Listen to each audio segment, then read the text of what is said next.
पर सबने गो हम कह दी। हाँ हाँ करिया ना अरे जी देख लिया की है लला हैला फर्स्ट क्लास के बनारसी साड़ी आइल बा तारा के बनारस से आइल बा। यही जी लड़की के बेचारी हजामीन आंगन में लेके बैठावेली और भसुर जी आंगन में प्रवेश करेले गहना लेके। लड़की के बाप दुआरिये पर खड़ा बड़े माड़ो के बांस धके रुए लगले। लड़की के चाचा दरवाजा धक के रुए लगले आ लड़की के भाई बेचारा दुआर पर बैठ के रुअता ये हमरा बहन के सजाओ तालू अब लेके चल जाइलू। अरे जाबारे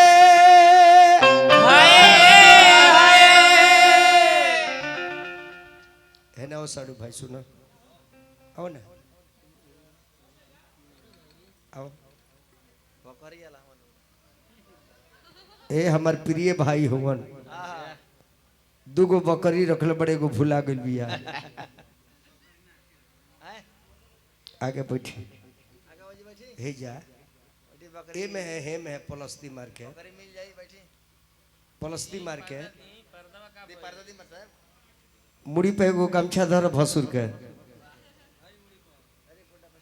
तनी गमछा एगो साफ दे देला दे दी गमछा महाराज इतना ही का होता है। अरे जी कीर्तन में मिलता बकरी तब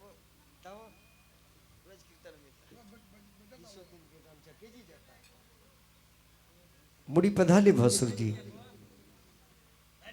फूल बरसाओ मेहमान आए हैं ना तो हमरा जेबो सखी रे फूली बरसावो आंगन में भसुरी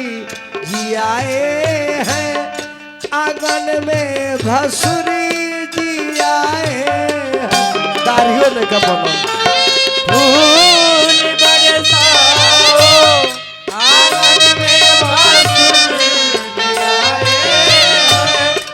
आंगन में भसुरी आए हैं।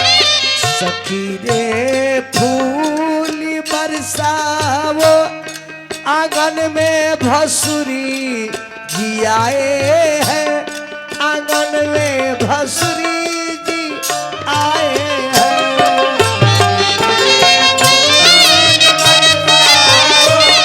यह बात हो सुंदर की गिला।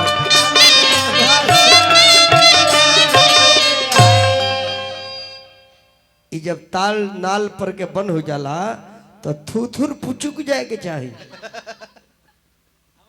एगो चादर से आड़ कर यार करी बाबू जब चादर से एक जने है ने जाए बढ़ जाई एक आदमी है ने भासुर जी आइल बनी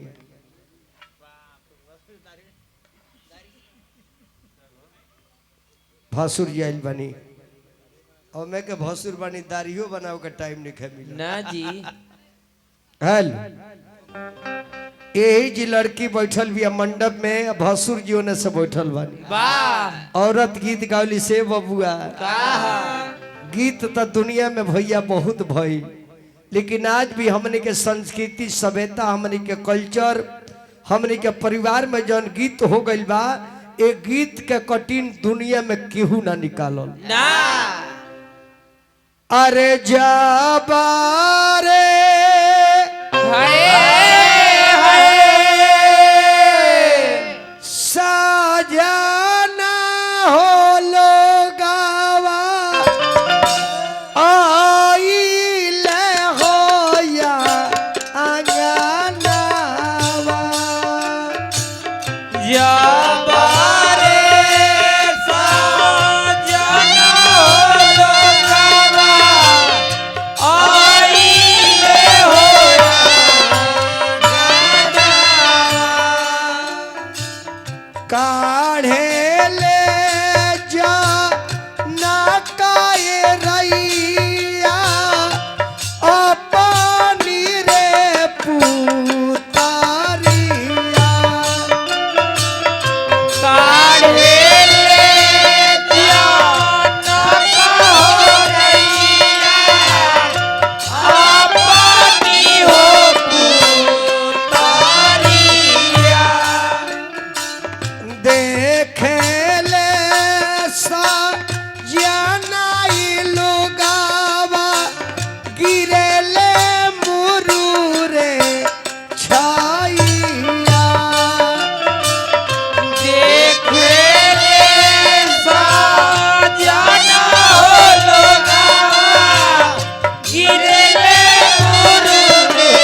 कावना पिजारा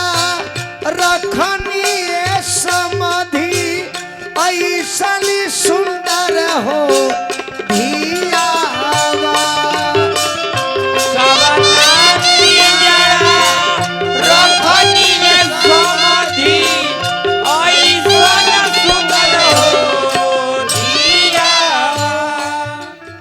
अरे रोवे ले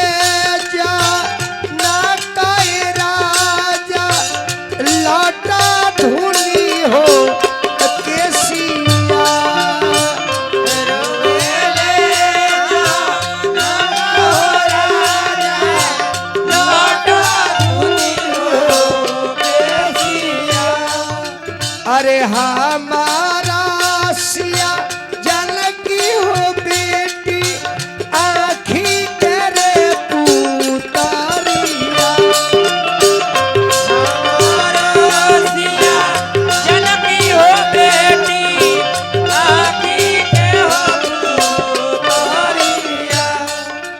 अरे दीनावा रेली हो बेटी भूखी अरे पियासिया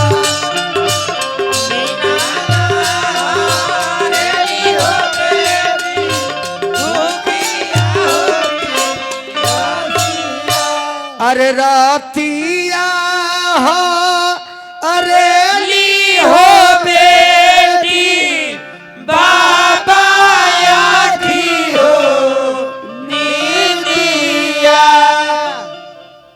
विनोद बाबू ताग पात लेके कौन थान ताग पात लेके कौन थान यहाँ के लिए आयल बनी आ वहू में 11 गो बकरी बेच के तली आयल बानी उठी तो ताग पात पहनाई रोकी डाली गर्दन में अब बाया हाथ पीछे करी है मुड़ी का और बाया हाथ ए बाया बाया है यह न करी आ दाहिने हाथे दही के चंदन करी चंदन करी आगे घूम के ताकि विनोद बाबू बोला होता न ताकि हाँ अरे माई दही दियाल चढ़ावे के तो चाट गईले भसुर अरे माई हम का जानी मड़हुआ में चाटनवा वहीले भसुर भसुर बढ़िया बनी जी जगह बकरी घेरी भसुर बढ़िया बानी हाँ दूल्हा के मुहावा कितना सुंदर बारे अब भसुरा छू छू नर बारे बताओ तो बताओ हाँ बताओ तू ही तू ही दूल्हा के मुहावा बड़ी सुपर बाबे अब भसुरा छू छू नरबारे कहतनी तो आके प्रणाम कली कहतनी लो तो भवे के प्रणाम को जलाई ई धर्म के भवे है यही प्रणाम करी ए ओसे का हो जाई कहिएला प्रणाम जे हे भवे हमरा पर दया करी हो आज जब रहुआ यहाँ जे ते अगरबत्ती ले ली तमेव माता च पिता तमेव बस इहो भवहियो कहे लगी जे भसुर जी अखंड मंगलाकार चराचर बबुआ अब दूल्हा के आंगन में बुला